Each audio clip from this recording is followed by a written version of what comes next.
우리 이제 스바냐서입니다. 지난 시간에 봤던 나홈서 같은 경우도 잘 안 보고 스바냐서도 잘 안 봅니다. 안 보는데 성경 안에는 포함되어 있습니다. 성경 안에 포함되어 있기 때문에 알아봐야 됩니다. 스바냐서를 이제 보려면 1절에 나온 것처럼 요시야 왕 때라는 말이 있기 때문에 이게 도대체 어떤 시대냐라고 역사적 배경을 꼭 알아야 됩니다. 그래서 이제 이스라엘 역사를 이야기를 하다 보면은 많은 분들이 그런 이야기를 합니다. 우리나라 역사도 잘 모르는데 무슨 이스라엘 역사까지 알아야 되냐? 그러면 이제 어떤 목사님들은 뭐라고 이야기하냐? 이스라엘 역사를 아는 것이 구원하고 직결되기 때문에 알아야 된다. 이렇게 이제 겁을 주시는 분들이 있습니다. 근데 그건 아닙니다. 아닌데 왜 아는 게 좋냐? 현자하고 사라는 말이 있습니다. 현명한 사람은 역사에서 배우고 우자, 멍청한 사람은 자기 경험에서만 배웁니다. 하고 험이라고 합니다. 그래서 우리가 기독교인이 된다는 것, 예수님의 제자가 된다는 것은 평생 예수님 앞에 갈 때까지 공부를 하겠다는 각오를 드러내는 겁니다. 예수님 앞에 가는데 성경 공부 안 하고 갈 수 없지 않습니까? 그죠? 뭐 기독교만 그러는 게 아닙니다. 모든 종교는 기본적으로 어느 종교든지 간에 평생에 공부를 할 것을 각오하는 게 고등 종교입니다. 공부 안 해도 돼. 제물만 받죠. 이게 어디입니까? 샤먼입니다. 무교예요. 그래서 고등 종교 치고 평생 경전 공부를 안 하는 고등 종교는 하나도 없어요. 그냥 물질만 받쳐. 잘 비나이다만 하면 돼. 이것은 샤먼이지 기독교가 아니고 고등 종교가 아니에요. 종교학에서 분류하는. 그래서 기독교도 마찬가지입니다. 원래는 기도와 말씀으로 거룩해진다 했기 때문에 성경 공부는 예수님 앞에 갈 때까지 하는 겁니다. 뭐 눈에 들어오든 안 들어오든 그냥 뭐 졸리든 말든 가서 들으세요. 일단 그게 원래 자세입니다. 기본적인. 그럼 그와 더불어서 이 성경 공부와 더불어서 꼭 같이 해야 되는 게 뭡니까? 역사 공부입니다. 그래서 이스라엘 역사만 공부하는 게 아니라 우리나라 역사도 가급적 알아두시는 게 낫습니다. 왜? 역사가 주는 지혜는 그냥 일반 무슨 어떤 철학자가 주는 지혜하고 격이 다릅니다. 제가 목사이기 이전에 독서 지도사로 10년 이상 살아보면서 책을 읽으면서 체득한 경험입니다. 역사가 주는 교훈은 어떤 무슨 위대한 철학자라고 불리는 사람들이 주는 교훈하고 격이 달라요. 급이 달라요.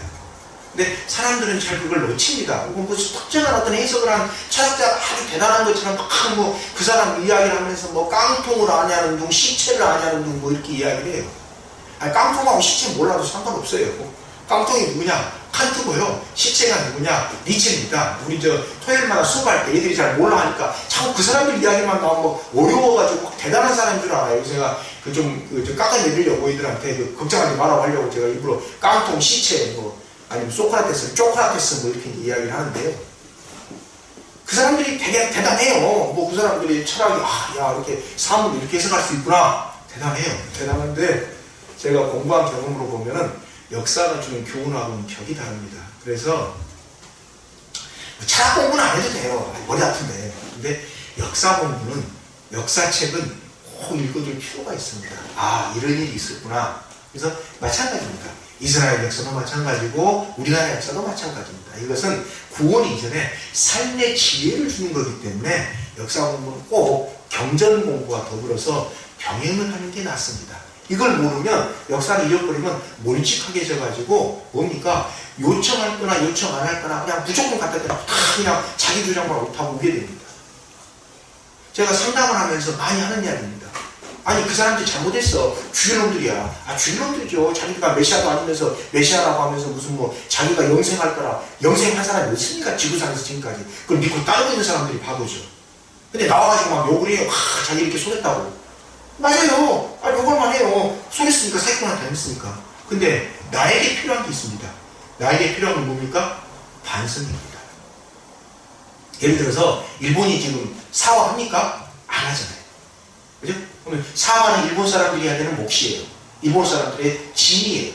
일본 사람들의 필수 항목이에요. 근데 반성은 누굽니까? 반성은 우리 민족의 힘입니다. 요한과 할머니들을 우리가 60년대, 70년대 챙겼습니까? 왜 안 챙겼습니까? 그때는. 그리고 일본한테 탓할 게 아니에요. 우리가 챙겼어야 돼요. 우리 아픔이니까 껴안고 취시하고 있다고 있다가 왜 그렇습니까? 뭐 여러 가지가 있습니다만 60년대, 70년대 한국 사회는 어떤 사회입니까? 거의 가부장적인 사회죠. 그러니까 여자의 아픔은 그냥 인간의 아픔으로 생각을 안 한 거예요. 그렇지 않습니까?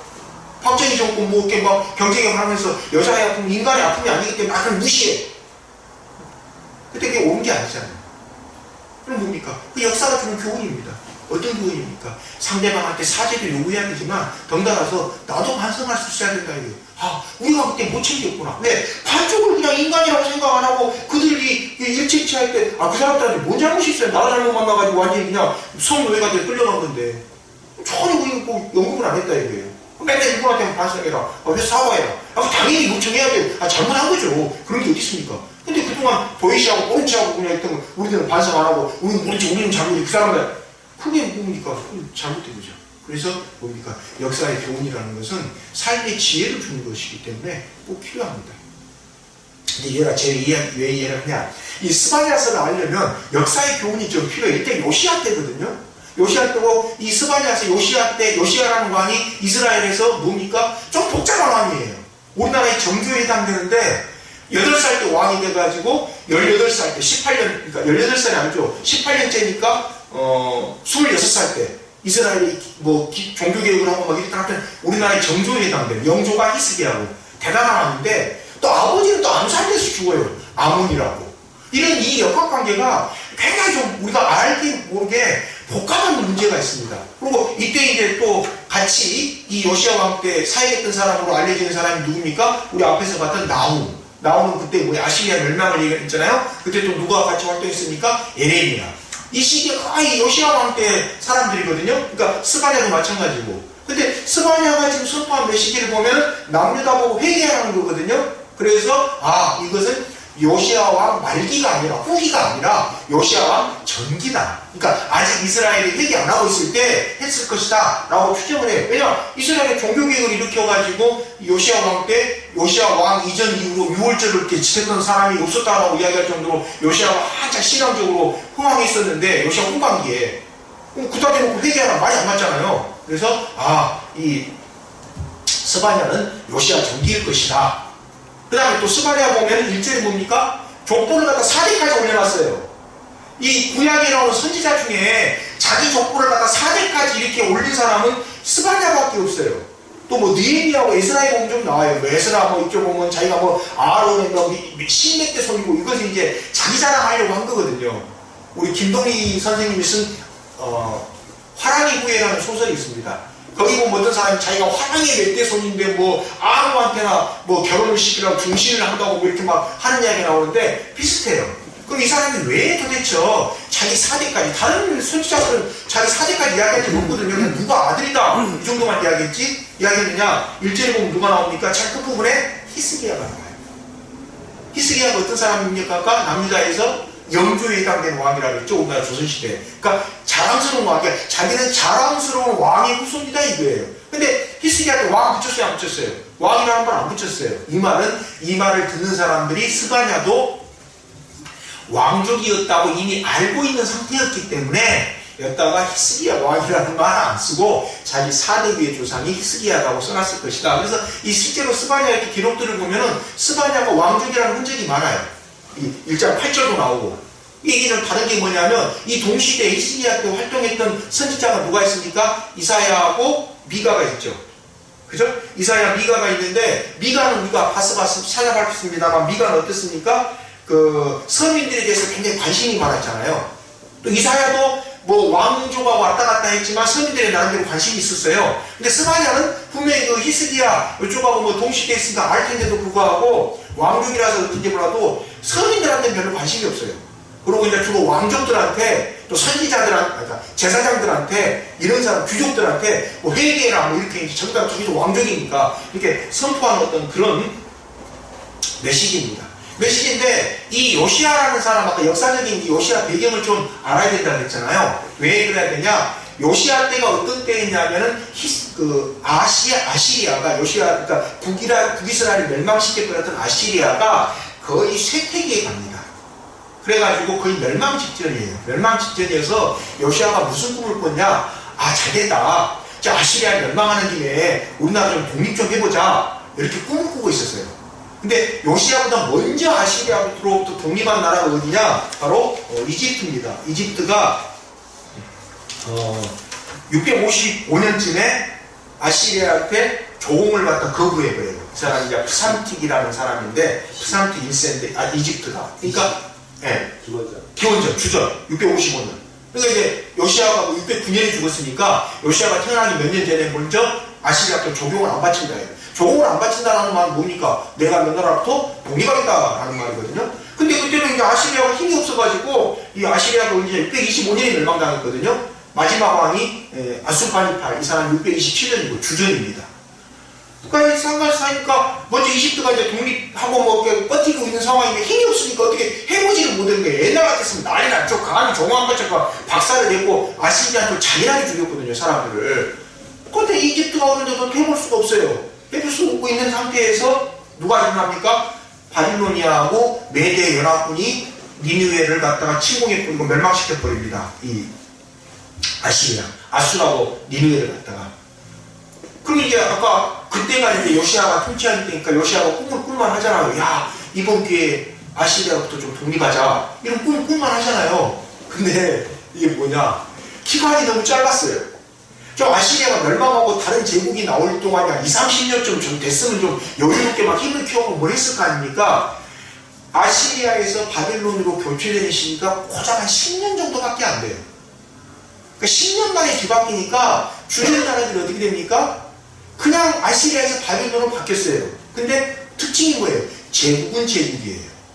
바뀌었지만 좀 아시리아보다 덜 잔인했을 뿐이지 뭐예요? 그냥 착취는 똑같아요. 이게 우리나라보다 이제 베트남이나 좀 동남아가 보면 이런 모습이 나타납니다. 이 사람들은 영국이 식민지배하고 있다가 뭘로 바뀌었습니까? 일본으로 바꿨어요. 그러니까 일본의 지배에 대한 이해가 우리나라하고 좀 달라요. 그 사람 영국이 지배하고 있다가 뭘로 바뀌었어요? 그냥 일본은 대체했는데 영국 사람들은 뭡니까? 백인이잖아요. 그러니까 일본 사람들은 지배하면서 인종차별까지는 안 했다 이거예요. 영국 사람들 인종차별까지 했는데 백인이니까 니 뭐 미개민족이라고. 우리나라하고 생각이 좀 달라요. 우리나라는 그냥 가만히 있다가 일본이 당했는데 저쪽은 이미 당하고 있는 상태에서 백인들에게서 황의적으로 바뀌어가지고 그래도 어차피 당하고 있던 거 인종차별 안 되겠다 이러니까 이게 이해가 우리나라하고 다른 겁니다. 그 나라하고 분명히 압박을 당했는 것처럼. 근데 이게 지금 뭐 아무튼 아시리아에서 아수르가 아니라 아수르라고 됩니다만 바빌로니아로 바뀌니까 바뀌긴 바뀌었는데 좀 나긴 나는데 제국은 제국이고 압박은 똑같아요. 뭐 종교 같은 걸 강요를 안 했습니다만 그래도 그냥 은연중에 뭐 안 받아들일 수도 없고 상황이 그러니까 저쪽에서 믿는 종교 받아들이라고 뭐 이렇게 돼야 돼요. 자, 이런 상태에서 요시야라는 왕이 좀 일을 저질렀어요. 어떤 일을 저질렀느냐? 요걸 좀 같이 봐야 됩니다. 역대 하나 한번 가보실래요? 696쪽입니다. 작은 글자 성경 가지신 분들은 559쪽입니다. 역대하 34장 6절. 696쪽, 작은 글자 성경 가지신 분들은 559쪽. 34절 6절. 찾으셨습니까? 같이 읽어볼게요. 그는 같은 일을 므낫세와 에브라임과 시므온 지역과 저 멀리 사방이 다 폐허가 된 납달리 지역에 이르기까지 직접 가서 행했다. 여기서 그는 누굽니까? 3절에 나옵니다. 요시야입니다. 근데 갔던 지역이 어디예요? 에브라임과 납달리 지역이에요. 어디예요? 북이스라엘 지역까지 가가지고 뭘 했다라는 거예요? 종교개혁을 했다라는 말이에요. 우리말로 표현하면은 제가 백두산에 가가지고 교회 차려놓고 거기서 개척하고 있습니다. 이런 거예요. 요시야가. 근데 이때가 어떤 상태입니까? 지금 아시리아가 기울고 있긴 있었는데 그래도 나름대로 뭐 제국 이런 형태였는데 과감하게 북이스라엘까지 가가지고 유월절을 지켜버리고 종교 행사를 하고 있어요. 이게 요시야 왕의 죽음에 얽힌 비밀입니다. 무슨 이야기입니까? 아시리아가 이렇게 바빌로니아하고 대적을 하고 있을 때 무기토골짜기에 싸우는데 누가 도와주러 갑니까? 이집트가 도와주러 갑니다. 거기에 왜 요시야가 나가서 이집트가 아시리아를 못 도와주게 방해했습니까? 지금 완전히 아시리아하고 반대적인 입장을 가지고 아시리아 점령 지역이 있잖아요. 북이스라엘에. 거기까지 가서 누가 요시아가 종교개혁을 하고 있었어요. 그러니까 만약에 아시리아가 제 힘을 찾으면 요시아는 뭡니까? 아시리아에 반역한 군주라서 곧바로 목이 잘려요. 뭔 말인지 이해가 되십니까? 그 이걸 갖다 모르고 어떤 뭐 이상한 사이비들 주고 뭐 무지 속에 무지가 아니에요. 아시리아 사람을 요시아가 죽게 생겼으니까 저 납달리 지역까지 가가지고 북이스라엘 지역까지 종교개혁을 하고 있으니까 안 되겠다 이거예요. 이집트가 도와주고 그러는데 분명히 있으니까 아시리아가 먼저 독립해놓고 가만히 보니까 바빌론이 일어난단 말이에요. 10년도 안 돼서 우리가 독립할 때 막 바빌론이 일어나네? 이집트도 작전을 바꾼 거예요. 뭐 외교에서는 뭐 영원한 적도 없고 영원한 우방도 없다 그러잖아요. 갑자기 바꿔가지고 안 되겠다.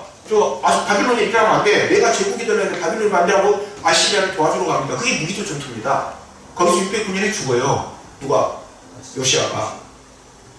아시리아는 거의 패자된 수준이었는데 아까부터 계속 깔아놓고 있었다 했지 않습니까? 그때 이제 한번 부흥해보려고 했는데 하란이라는 데서 결국 이제 멸망당하거든요.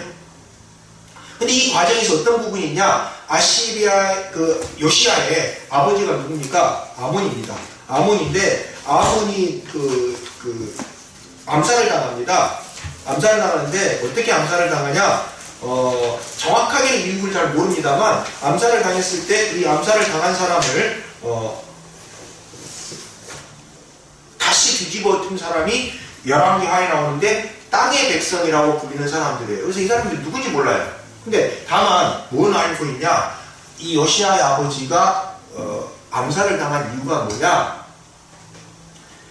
요시아 이전에 아몬이 아시리아하고 친아시리아 정책을 쓰고 있었어요.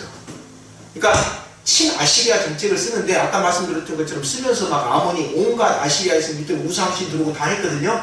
이거에 반대한다고 반란을 일으킨 거예요. 그래서 아몬을 죽였어요.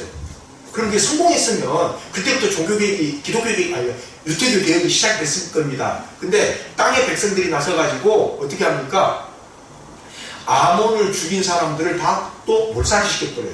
그래서 다시 어떻게 되니까 다시 친아시아 정책을 쓰게 돼요. 그런 입장에서 누가 왕으로 군국해요? 요시아가. 그러니까 요시아 주변에는 전부 다 누구들밖에 없어요? 친아시아 정책을 쓰는 사람들밖에 없어요. 게다가 요시아가 8살 때 왕으로 등극했으니까 주변에는 어떻겠습니까? 대단하죠. 이건 뭐 그냥 꽉 잡고 있잖아요.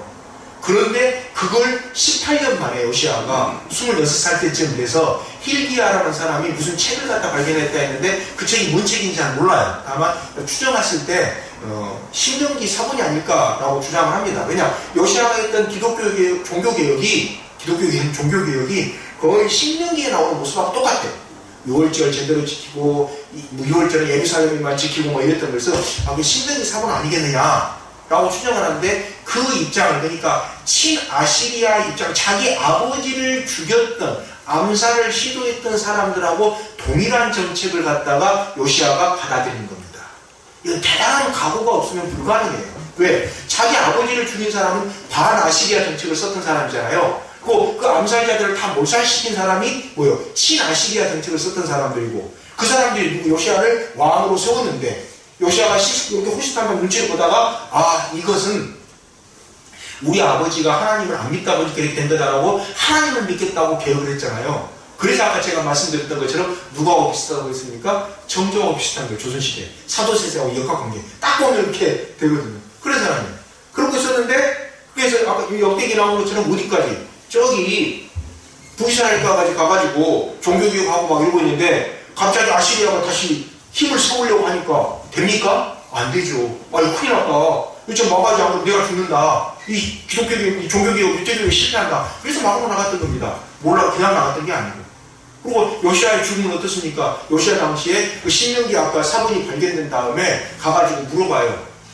이거 우리가 그동안 말씀을 못 지켰는데 어떻게 됩니까? 라고 할 때 요시아와 함께 누가 있었습니까? 훌다라는 선지자가 있어요. 여자 선지자입니다.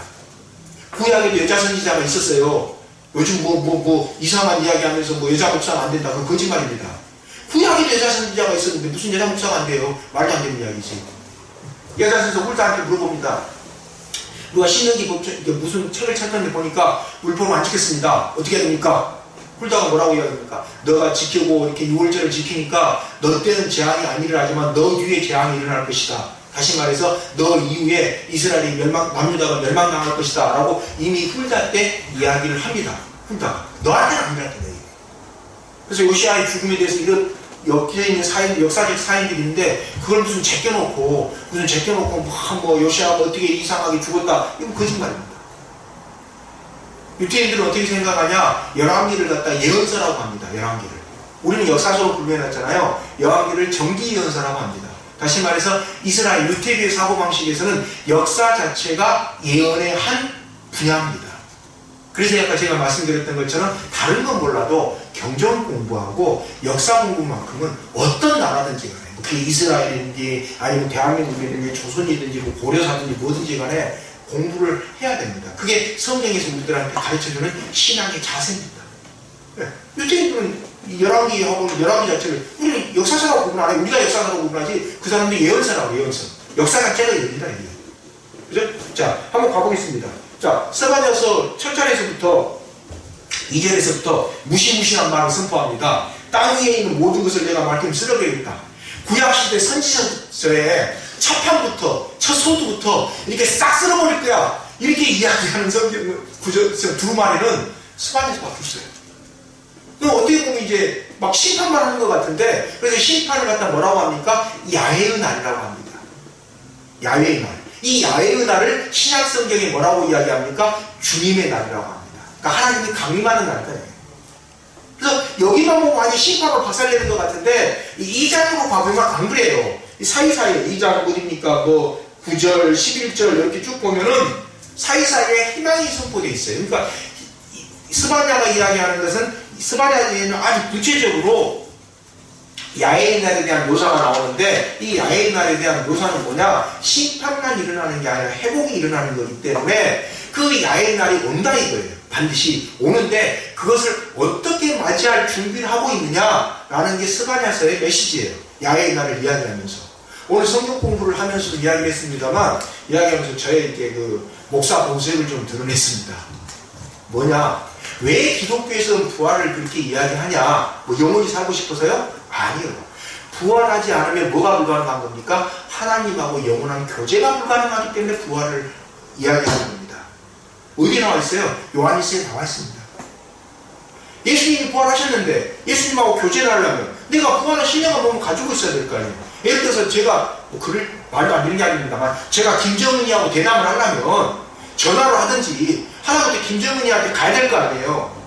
그죠? 아니고 김정은이하고 대화를 하려면 뭐 북한말을 좀 알아야 될 거 아니에요. 내가 영어밖에 모르는데 김정은이하고 대화가 됩니까? 안 되죠. 마찬가지입니다. 예수님하고 교제를 하려고 싶은데 예수님의 신령한 몸으로 부활하셨어요. 그러면 예수님하고 내가 영원한 교제를 하려면 나의 신령한 몸이 없는데 예수님하고 교제가 됩니까? 안 됩니까? 안 되죠. 그래서 부활을 갖다 이야기하는 겁니다. 그리고 또 한 가지 뭡니까? 기독교 신학의 포커스가 야훼의 날하고 연결되어 있습니다만, 바울이 고린도후서에 이야기한 겁니다만, 야훼의 날하고 연결되는 게 뭡니까? 모든 인간은 마지막 날 두 개를 해야 된다라고 이야기합니다. 뭡니까? 청산하고 정산. 청산은 뭐예요? 죄를 청산하는 거예요. 정산은 그동안 살아왔던 삶의 흔적을 계산하는 겁니다. 이게 야훼의 날입니다. 이걸 바울이 고린도후서에 그렇게 이야기를 합니다. 그러니까 바울은 늘 야훼의 날에 대한 생각을 가지고 있었어요. 또 누가 가지고 있었습니까? 예수님이 가지고 계셨어요. 그래서 두 가지를 해야 돼요. 청산하고 정산. 말장난 같지만 말 그대로입니다. 죄를 청산하는 거고 정산해야 돼요. 뭐 어떻게 살아왔느냐. 저 그거 없으면 저는 목사 안 해요. 아니 마지막에 정산 안 한다는데 뭐 마음대로 살지 뭐 하려고 제가 뭐 목사라고 합니까? 안 하죠. 근데 성경 이야기의 핵심이 그겁니다. 마지막 날 정산한다. 누가? 하나님. 왜? 여러분 중에 태어나고 싶어 태어난 사람 있습니까? 없잖아요. 그게 기독교 신학이에요. 근데 이걸 놓쳐버리고 마지막 날 정산하고 청산한다는 걸 놓쳐버리고 내가 그동안 어떻게 했으니까 하나님 봐주겠지. 그건 기독교 신학이 아니에요. 자기 신학이지. 그죠?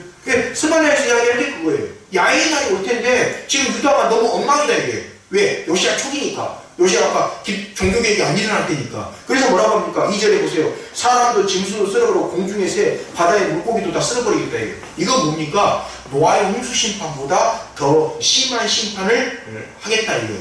왜? 노아의 홍수 심판 때는 물고기는 살려놨잖아요. 물로만, 지상만 힘쓸었지. 그죠? 근데 이제 3절에 보면 뭐예요? 지상만 힘쓰는 게 아니라 어떻게 됩니까? 그냥 다 휩쓸버린다 이거예요.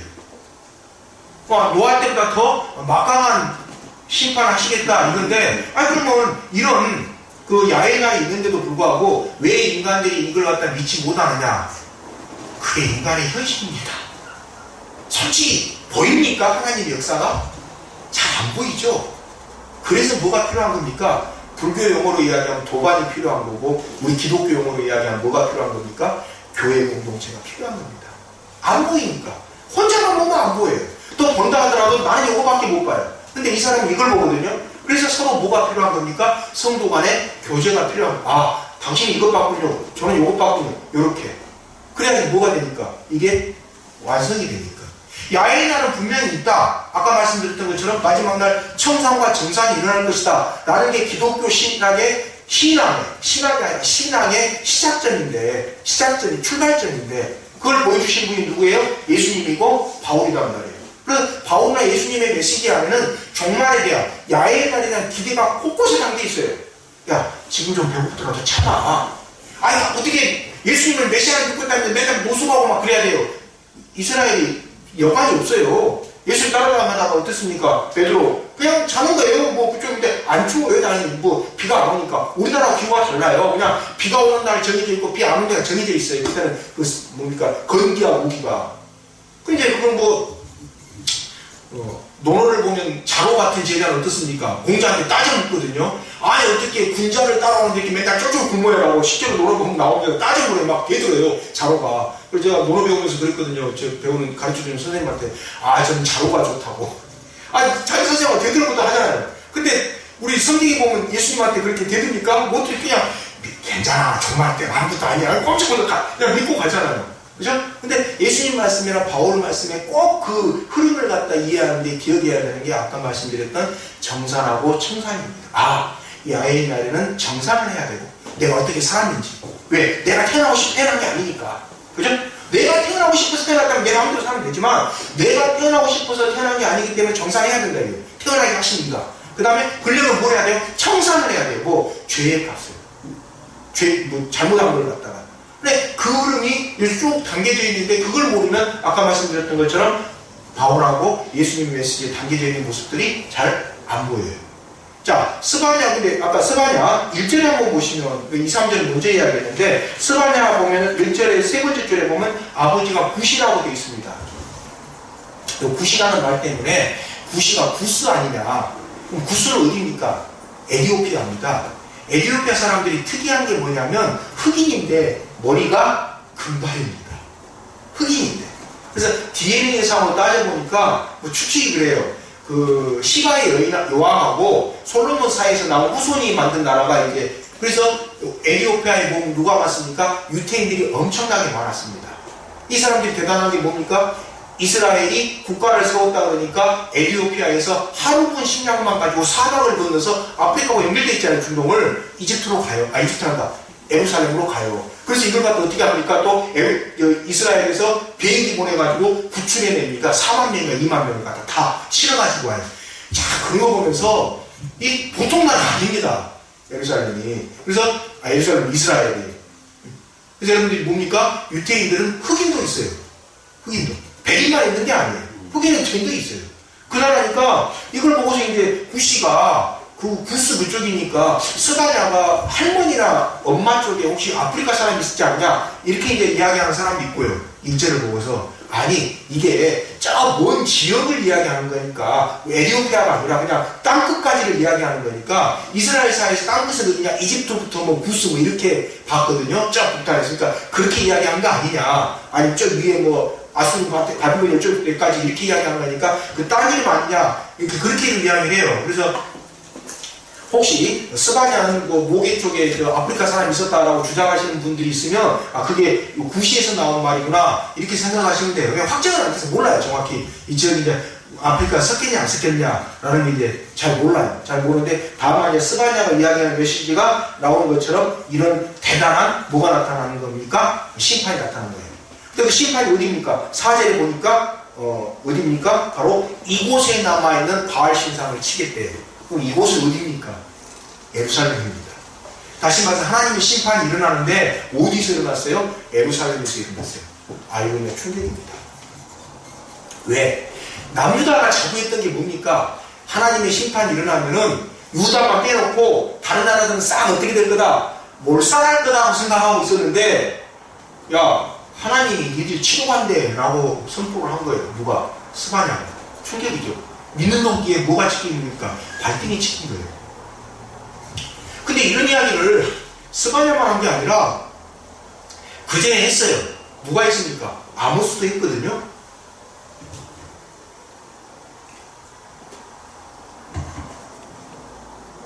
아모스도 뭐라고 이야기했냐? 야훼의 날을 기대하지 마라. 왜? 그날 너희들 박살난다. 그러면 왜 야훼의 날을 이렇게 다른 나라들만 멸망당할 걸로 생각을 했었습니까? 아까 말씀드렸던 것처럼 정산할 것을 생각을 못하고 청산할 것만 생각한 거예요. 두 가지가 일어난다고 했잖아요. 정산해야 돼요. 어떻게 살았어? 그죠? 청산해야 돼요. 죄의 값을. 근데 이 사람들은, 이스라엘 남유다 사람들은 청산만 생각한 거예요. 그래도 우리가 그동안 희생제물을 그렇게 드렸고 야훼를 그렇게 믿고 했으니까 죄 용서해 주겠지. 정산은, 야, 근데 너 하나님의 백성으로 어떻게 살았어? 정산은 이 생각은 안 하는 거예요. 그래서 야훼의 날이 되면 정산도 일어날 건데 니들 하는 몰골 보니까 니나 이방민족이랑 똑같다. 다른 나라나. 그러니까 어떻게 되는 거니까 하나님이 사절에 나온 것처럼 바알 신상 이곳 예루살렘을 치러 오겠다 라고 딱 그냥 이야기를 한 거예요. 그래서 5절 6절에 나오는 여기에 보면은 이 스바냐가 6부류의 사람들을 갖다가 지적을 합니다. 이 6부류의 사람들이 누구냐면은, 자 보세요. 3절에 나오는 게 누굽니까? 바알 숭배하는 사람들 4절에 나옵니다. 그 다음에 거짓 제사장들, 그 다음에 5절에 별 숭배하는 사람들, 정성술 믿는 사람들, 그 다음에 또 5절에 보면 뭡니까? 줄을 맹세하면서 밀고 맹세한다 했으니까 누구예요? 종교 혼합주의자들. 그죠? 그 다음에 6절에는 누굽니까? 줄을 등지고 동사하는 사람이니까 누굽니까? 바로 타락한 사람들. 그 다음에 옆에요. 줄을 찾지도 않고 아무것도 여쭈지 않는 사람들이니까 누굽니까? 실질적인 무신론자들. 이렇게 6그룹을 이야기해요. 그러면 앞에 3그룹은 누굽니까? 아예 하나님을 안 믿었던 이교 사람들이고 뒤에 3그룹은 누구예요? 하나님을 믿긴 믿는데 다른 행동을 하고 있는 사람들이에요. 어떤 다른 행동입니까? 5절에 나옵니다. 주에게 맹세하고 주를 섬기면서도 밀곰을 두고 맹세하는 사람들이에요. 뭐예요? 바알신도 믿고 하나님도 믿고 다 좋다 이렇게 하는 거예요. 이게 뭡니까? 종교 뭡니까? 혼합주의입니다. 종교 혼합주의. 성경은 종교 혼합주의를 용납을 합니까? 안 합니까? 안 합니다. 용납을 안 해요. 가계의 3대째 죄가 오고 있다. 맞아요. 근데 뒤에 뭐라고 합니까? 10년 뒤에. 하나님이 복을 1000대까지 준다 했잖아요. 저주는 3, 4대고 복은 1000대까지. 그럼 그 가계에 흐르는 복을 어디다가 지금 당겨버렸어요? 이게 종교 혼합주의입니다. 무슨 말입니까? 성경에 나와 있는 걸 이야기하려면 있는 그대로 이야기를 하세요. 왜 반쪽 잘라가지고 3, 4대만 이야기하고 1000대까지 복 준다는 이야기를 안 합니까? 왜 종말에는 청산과 정산이 일어난다고 했는데 청산만 이야기하고 정산은 이야기 안 합니까? 그럼 가짜죠. 기독교는 기독교인답게 살아야 돼요. 부활을 꿈꾸는 사람이 뭐 이렇게 욕심이 많아가지고 맨날 뒷공무에 돈을 챙깁니까? 그 부활하고 뭔 상관이 있어요? 그럼 뭔 상관이 있어요? 상관없죠. 하나님이 가장 싫어하는 것 중에 하나가 뭡니까? 거짓 맹세하는 겁니다. 그래서 십계명에 뭐라고 했어요? 거짓말 하지 말라고 했어요. 무슨 하나님이 믿는 사람께 거짓말을 갖다 남발을 해요. 저도 물론 가끔가다 거짓말 해요. 안 예쁘고 예쁘다고 우리 안사람한테 들어오고요. 그래요. 안 그러면 밥이 없어지니까. 그런 거는 하얀 거짓말이에요, 그건. 2%는 봐줘. 2%는 그렇게 괜찮다고 봐요, 그냥. 제가 생각했을 때 98%는 하다. 근데 2% 넘어가면 안 돼요. 아니, 5% 넘어가면 안 돼요. 하다못해 90%까지는 괜찮지 않냐. 10%는 거짓말하지 않냐. 그건 다른 종교 믿는 사람들 다 해요. 그럼 기독교랑 좀 달라야 돼요. 민수기서에 분명히 뭐라고 나옵니까? 하나님 거짓말 하지만 십계명에는 거짓 맹세하지 말아야 돼요. 엊그제 어떤 사람을 갖다가 한기총에서 이단에서 해제를 시켰어요. 그런데 이제 자료를 제가 올렸거든요. 이게 있는 사람 이단을 해줘야 되냐고 막 어떻게 했더니만 다행히 그 자료를 보고 나서 그 해대한 사람이 잘못됐다고 한기총을 탈퇴하고 나오셨어요. 그 목사님이. 그랬더니 그 사람이 갑자기 뭐라고 하냐, 내가 언제 그런 말 한 적이 있냐라고 반박 선물을 내놨더라고요. 이 사람이 뭐라고 했냐, 여기서 좀 가까운 교회예요. 저쪽에 여기 좀 밑에 있어요. 자기가 무슨 요한계시록을 갖다 30분 만에 다 해독했대요. 그러면서 그동안 뭐 요한계시록 해독했던 뭐 위대한 뭐 기독교 개혁가 또 뭐 교수 뭐 이런 사람들이 다 엉터리라고 막 입에다가 침 튀기면서 막 하더라고요. 영상을 봤어요. 네? 그런 건 갑자기 자기가 그런 말 한 적이 없대요. 그럼 목사가 아니죠. 가짜죠. 최소한 목사는 98% 아니 뭐 98% 아니고 95% 이상은 거짓말하면 안 돼. 95%는 진짜말 해야 돼. 지가 그렇게 말하고 영상까지 있는데 이제 와서 그런 말 한 적이 없다. 말이 안 되죠. 그런데 뭐가 그렇게 사도가 중요합니까? 예수님의 제자는 구원 못 받습니까? 꼭 사도가 돼야지 구원 받아요? 그런 이야기 성경에 어디가 있어요? 그러면서 거짓말에 자기가 그렇게 강의 해놓고는 그 녹취록까지 떼서 영상을 뗐더니 그 영상을 보여줄 있는데도 뭐 영상도 지가 그런 말 한 적이 없대. 그냥 30분 만에 요대목만 받고 뒷부분 계속 연구한다는데 영상 아무리 들어도 그런 말 한 적 없어요. 자기 30분 만에 다 뚫었대. 눈이 띄어가지고. 그죠? 거짓말하면 안 돼요. 그리고 부활의 질서를 받아들여야 돼요. 부활의 질서는 받아들이는 목사가 뭐 이렇게 자꾸 돈을 뒤에다 챙기면서 막 이거 내가 안수기도 이제 해가지고 받은 돈이라고 그럽니까? 안수기 되고 병을 낫게 하는 건 뭡니까? 은사입니다. 여러분, 은사 가지고는 돈 벌면 안 돼요. 꼭 기억하세요. 목사 아니어도 은사 가지고는 돈 버는 게 아닙니다. 왜 제가 대한학 운영하면서 그거 갖고 가급적 돈 안 벌려고 하냐? 뭐 차비 모자라는 용돈만 받지. 저한테는 가르치는 게 은사예요. 사람마다 다릅니다. 예를 들어 용진 형제는 노래 부르는 게 은사예요. 아까 백사장 참 가락도 못 맞히잖아요. 그래서 미리 보냈어요. 그 불러야 되는 찬송인데 뭐 아무리 뭐 틀어봐도 안 되니까. 사람마다 은사가 다릅니다. 근데 은사 가지고는 그건 누구를 막론하고 꼭 기억하십시오. 여러분. 은사 가지고는 돈 버는 거 아닙니다. 은사는 그냥 나눠줘야 돼요. 교회 안에서는 나눠줘야 돼요. 교회 바깥 사람, 그건 볼 수도 있어요. 그건 바깥 사람이니까. 근데 교회 안에서는 은사 가지고 돈 버는 거 아닙니다. 교회 바깥 사람, 다른 사람, 모르지만. 그러면 각자에게 주신 은사가 있는데, 그걸 가지고는 절대 교회 안에서는 돈벌이 하면 안 돼요. 근데 안수기도에 있으면서 무슨 300만 원을 받고 뭐 몇천만 원을 받고 합니까? 그건 은사가 아니죠. 그건 장사꾼입니다. 그게 뭡니까? 5절, 6절에 나오는 종교 혼합주의자들입니다. 그리고 실질적인 무신론자입니다. 교회를 다니긴 다니는데 전혀 하나님의 말씀하고는 상관없이 행동하면서 하나님 계셔. 왜 안 믿니? 믿어야지. 이게 실질적인 무신론자입니다. 이 사람들한테 이제 스바냐가 뭐라고 이야기했습니까? 하나님께서 너희를 심판하시러 4절에 그곳으로 가신다 이거예요. 그곳 어디? 예루살렘. 다른 말은 뭡니까? 교회로 간다 이거예요. 교회로 심판하러 가신다 이거예요. 그죠? 그래서 우리가 이 스바냐에서 두렵게만 볼 필요는 없습니다. 야외 날이 이런 날이구나. 기억만 하면 돼요. 청산과 정산을 하는 날이 야외 날이지 청산만 하는 날이 아니다 이거예요.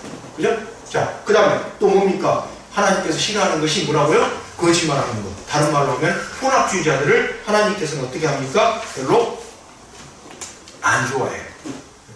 그러니까 섞을 안 섞을 거 다 섞으면 안 돼요. 기독교인이라면 기독교인한테 살면 돼요. 뭘 기독교인이면서 다른 이야기 해가지고 거짓말하면서 무슨 뭐 논문 표절해놓고 아니 학력 숨겨놓고 그런 게 무슨 학력이 그것도 아닌데 검정고시인데 무슨 어디 저 지방에 있는 고등학교를 갔다고 거짓말해요. 저 대형교회 목사가. 그게 무슨 목사예요. 목사는 그런 거 거짓말하면 안 됩니다. 집에 들어가가지고 우리 딸은 최고 우리 와이프가 이건 괜찮아요. 그런 거 봐주게. 근데 공식적인 석상에서 자기 무슨 고등학교 나온 걸 갖다 검정고시 나왔고 고등학교 나왔다고 거짓말하고 그렇게 해놓고 무슨 저기 강남에서 터치하고 있으면서 그건 목사예요. 그게 목사 아닙니다. 죄송한 이야기가 아니라 제가 봤을 때는 목사 아니에요. 목사는 최소한 관계상에서는 거짓말 안 해야 돼요. 무슨 암 환자한테 내일 모레 죽을 겁니다. 이런 말은 못할지라도 그런 말 할 필요 없잖아요. 의사가 해야지. 목사가 그런 말 하면 안 되죠. 목사는 용기를 줘야 되지만 그런 게 아니고 자기 관련된 걸 갖다 앞에 놔가지고 거짓말하면서 무슨 어디를 졸업했느니 그 졸업 안 했대요 또. 어디 대학교 어디 졸업했다니 나오면 그 대학교를 졸업 안 했어요. 그런 말을 왜 합니까? 그런 사람을 갖다 딱 후임자로 세우는 그 교회는 또 뭐예요? 성경에 없는 겁니다. 우리는 기독교인 중에서도 누굽니까? 개신교인입니다. 개신교인 나와야 돼요. 개신교인은 뭡니까? 만인 사제입니다. 모든 사람이 자기 삶의 자리에서 제사장처럼 살자라는 게 개신교예요. 천주교는 뭐예요? 천주가 나쁘다는 말 뭡니까? 있어요. 사제가 따라가면 돼요. 그죠? 근데 개신교는 뭐예요? 목사를 따라가는 게 아니에요. 뭘 따라가는 겁니까?